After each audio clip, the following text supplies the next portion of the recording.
ఈ దినపు దేవుని యొక్క మాట సమూయేలు మొదటి గ్రంథము 16వ అధ్యాయము 12వ వచనము. నేను కోరుకున్నవాడు ఇతడే. కోరుకున్నవాడు.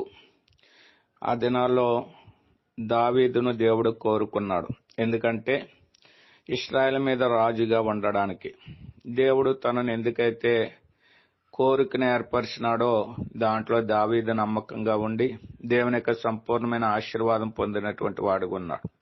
ఈ దినాల్లో దేవుడు మనల్ని కూడా కోరుకున్నాడు.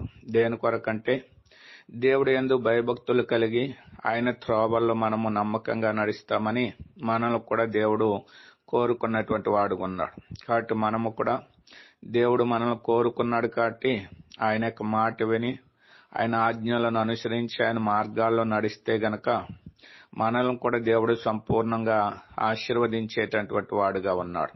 కాబట్టి మనము కూడా ఆ రీతైనటువంటి అనుభవాలతో దేవుని వెంబడించి ఆయన ఆశీర్వాదం పొందుదుము గాక.